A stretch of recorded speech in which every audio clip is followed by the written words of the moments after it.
Hai GB Mates, this is IoT.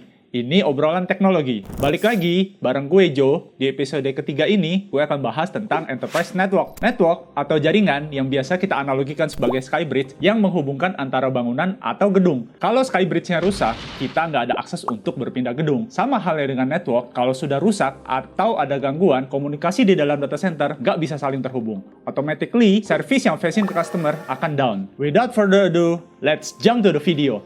Jadi, GB Mates, Enterprise Network bisa dibilang sebagai tulang punggung sebuah perusahaan karena menghubungkan beragam hardware, software, dan protokol lainnya dalam menjalankan bisnis task. Enterprise Network dirancang untuk mendukung berbagai aktivitas bisnis, memastikan pengoperasian yang efisien dan aman. FYI GB Mates, the essential dari basic network adalah switches, routers, dan wireless access point. Yuk kita bahas satu-satu. Yang pertama, router, menghubungkan beberapa network secara bersamaan ke internet. Router bertindak sebagai operator yang bisa menganalisa data melalui network dan memilih rute terbaik untuk transfer data. Di luar itu, router memiliki fitur tambahan, yaitu proteksi seperti firewall, VPN, dan IPsec. Switch adalah komponen jaringan yang berfungsi untuk menghubungkan beberapa perangkat komputer dalam sebuah jaringan. Proses ini memungkinkan pengguna bertukar data dan informasi ke perangkat yang dituju.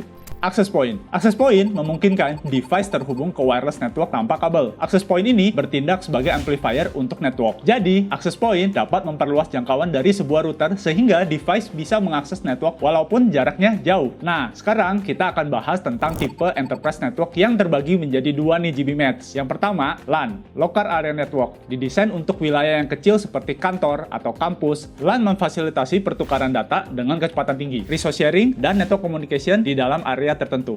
LAN merupakan esensial untuk day-to-day operation dari sebuah organisasi karena memberikan konektivitas yang cepat dan reliable untuk user. Yang kedua, WAN, Wide Area Network. Tipe network ini adalah gabungan dari LAN, tentunya memiliki cakupan wilayah yang cukup luas. WAN digunakan sebuah organisasi agar terhubung dengan user lainnya di berbagai lokasi, yang memungkinkan efisiensi dalam berkomunikasi dan sharing data across site. WAN cocok bagi bisnis dengan banyak kantor cabang ataupun remote office. Next, kita masuk ke network arsitektur. Pertama, ada yang namanya 3-tier arsitektur atau tradisional arsitektur yang terdiri dari core layer untuk membawa pesan, distribution layer untuk redundansi, dan access layer untuk menghubungkan user. 3-tier arsitektur ini bisa dianalogikan sebagai jalanan dengan beberapa tipe. Ada jalanan yang di komplek, jalanan arteri, dan jalanan antar kota. Analoginya, access layer seperti jalanan komplek yang connect langsung ke rumah atau gedung. Distribution layer seperti jalanan arteri, mengumpulkan traffic dan menghubungkan antara jalan komplek dan antar kota. Terakhir adalah core layer, jalan antar kota yang menghubungkan kota besar seperti Jakarta dan Bandung. Keunggulannya, yang pertama, structure. Jelas banget memiliki layer untuk beberapa traffic. Yang kedua, flexibility. Adaptable di berbagai jenis network layout. Yang ketiga, control. Mudah di-manage dengan spesifik traffic di layer berbeda.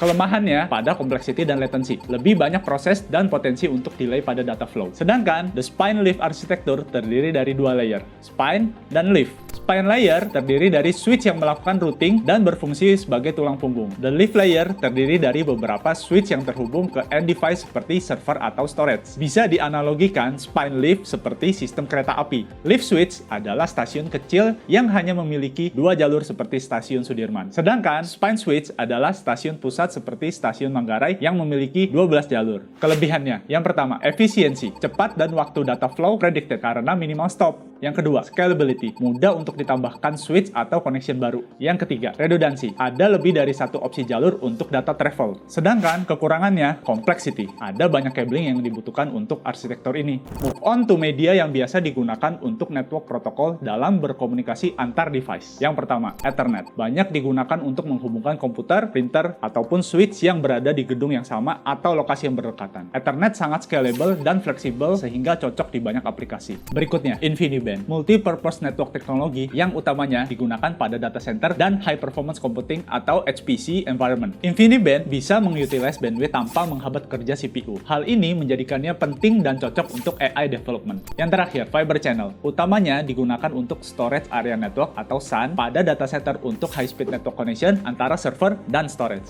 Oke GB Mates, sekian yang bisa gue share hari ini. Next, kita akan bahas banyak seputar teknologi and feel free to suggest us in the comment section below. Thank you, and I'll see you again in the next video.